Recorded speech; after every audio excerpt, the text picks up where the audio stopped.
मित्रांनो, काही भक्तगण या ठिकाणी आपल्याला भेटलेले आहेत आणि कुठनं आलेत आपण त्यांना विचारतोय. सर, आपलं नाव? सागर बोंडे, अच्छा, कुठनं आला? बुलढाणा. बुलढाणा. हो. पण काय सांगणार आज हा एक मुलांना आपण मुलगी आहे का मुलगा आहे परंतु खांद्यावर घेऊन आपण या ठिकाणी पायदळ वारी करताय. हा अतिशय आनंदाचा क्षण आहे आणि लहान मुलांना पण काही वाटत नाही यामध्ये आणि आम्ही सर्व उत्साहाने समोर जातोय. बरं, श्रीमबद्दल काय सांगणार? श्रीमबद्दल एवढं भक्तिभाव लोकांमध्ये की पूर्ण लोक यामध्ये आनंदाने सहभागी होतात. आतापर्यंत कोणत्या पालखीमध्ये एवढी पब्लिक बघितली आपण?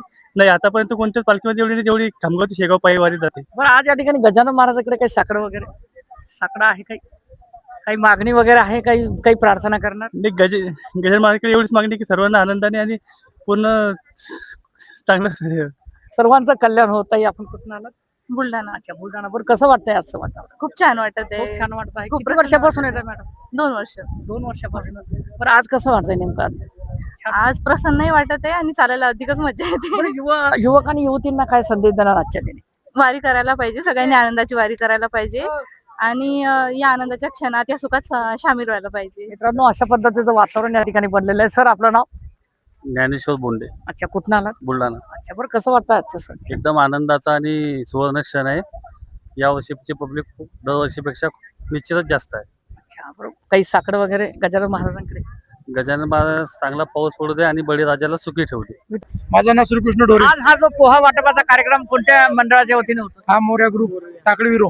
टाकळी ग्रुप. बरं, मोर्या ग्रुप टाकळी विरो. काय वाटतंय, कसं वाटतंय आज? चांगला वाटत आहे. आमचं 3रं वर्ष आहे. दरवर्षीप्रमाणे आमचं चालू आहे. अच्छा, तुम्ही काय सांगणार सर, कसं वाटतंय आज? खूप आनंद वाटतंय. दरवर्षी आम्ही अगदी उत्साहामध्ये आम्ही करतो, रात्रभर जागा. आज आपल्या सोबत काही युवा बांधव आहेत. सर, आपण आपलं नाव? डॉक्टर नकुल फुले. अच्छा, कुठनं आला? दोनगाव. दोनगाव, बुलढाणा जिल्ह्यातूनच आला. पण काय वाटतं, विदर्भाची पंढरी म्हणून या ठिकाणी शेगावला ओळखलं जात आहे, त्याबद्दल भावना काय व्यक्त करणार? दरवर्षीप्रमाणे याही वर्षी सलग 12 वर्ष झाले आम्ही खामगाव ते शेगाव पैदलवारी करत असतो.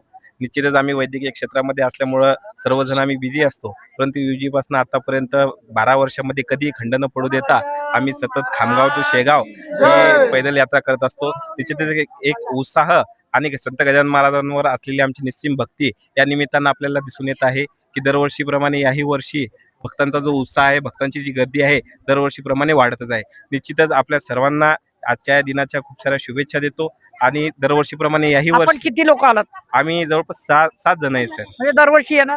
दरवर्षी प्रत्येक वर्षी कंटिन्यू आमची 12 वर्ष झाली सुरू आहे आणि निरंतर सुरू राहणार. युवकांसाठी काही प्रेरणादायी एखादी काही संदेश वगैरे देणार का? युवकांसाठी प्रेरणा हीच देणार की संत गजानन महाराजांनी जो आपल्याला संदेश दिलेला आहे, संत गजानन महाराज यांनी हालाकीच्या जीवनामधून ते जगले, परंतु सध्याच्या आपण परिस्थिती बघतो की युवकांमध्ये व्यसनचिंतनाचं प्रमाण हे खूप जास्त वाढलेलं आहे. गजानन महाराजांचा आशीर्वाद घेऊन कमी खर्चामध्ये आपली उपजीविका त्यांनी ठेवावी आणि व्यसनाच्या मागे न लागता संतांचा भक्तीचा मार्ग त्यांनी निवडावा अशी युवकांकडून अपेक्षा व्यक्त. मित्रांनो, अतिशय समर्पक उत्तर त्यांनी दिलेलं आहे. खरोखर ते श्रींना या ठिकाणी भावेल असं उत्तर आहे.